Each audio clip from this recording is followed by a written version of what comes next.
என்ன நீ போட்டு வச்சிருக்க? அடிச்சுட்டே இருக்க. பின்ன அடிக்காம என்ன செய்யறது? என்ன நீ என்னோட பாஸ்வேர்ட் அது? ஆமா, எனக்கு ஞாபகம் இல்ல. நான் அந்த போட்டு சரண்யா 2005 எந்த பாஸ்வேர்ட் இது? அப்படி போடுவாங்களா யாராவது? இப்படி ஒரு பாஸ்வேர்ட் யாராவது போடுவாங்களா? இப்ப பாஸ்வேர்ட் எப்படி போடுவாங்க?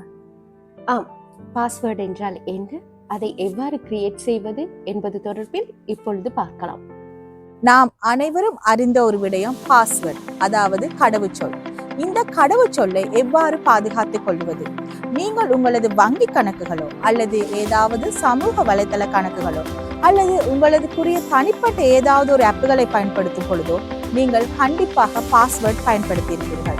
இந்த பாஸ்வேர்டானது உங்களுக்கே மட்டுமான ஒரு இரகசிய குறியீடாகும்.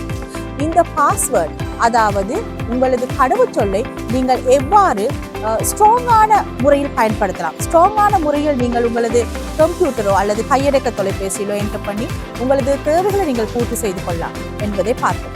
கடவுச்சொல் என்பது 12 அல்லது 16 இலக்கமாகவோ அல்லது ஏதாவது உங்களது கம்ப்யூட்டரில் இருக்கிற அப்பர் கேஸ் லோவர் கேஸ்களை பயன்படுத்தலாம் அல்லது விசேட குறியீடுகளை பயன்படுத்தலாம். ஆங்கில எழுத்துக்கள் மட்டுமல்லாமல் நம்பர்களை நீங்கள் பயன்படுத்தி நீங்கள் உங்களது கடவுச்சொல்லை உருவாக்கி கொள்ளலாம்.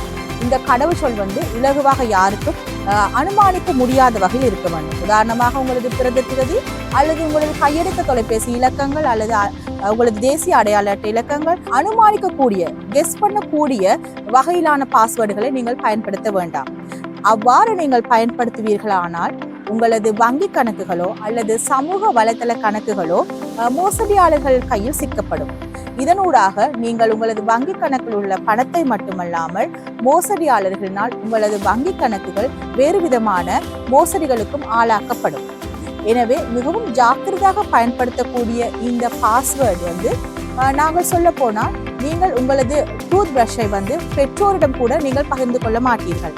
அதை போல நிரந்தரமாக நீங்கள் ஒரே பாஸ்வேர்டை பயன்படுத்தக்கூடாது. அதை நீங்கள் 3 மாதத்திற்கு ஒரு தடவை கண்டிப்பாக நீங்கள் மாற்றிக்கொள்ள வேண்டும். தவிர வேறு யாரிடமும் எக்காரணம் கொண்டும் ஷேர் பண்ண வேண்டாம், அதாவது பகிர்ந்து கொள்ள வேண்டாம். எவ்வளவு முடியுமோ அவ்வளவு உங்களுக்கு மட்டும் தெரிந்த இரகசிய குறியீடுகளை மற்றும் ஆங்கில எழுத்துக்கள் இலக்கங்களை கொண்டு நீங்கள் உங்களது பாஸ்வேர்டை அமைத்துக் கொள்ளலாம்.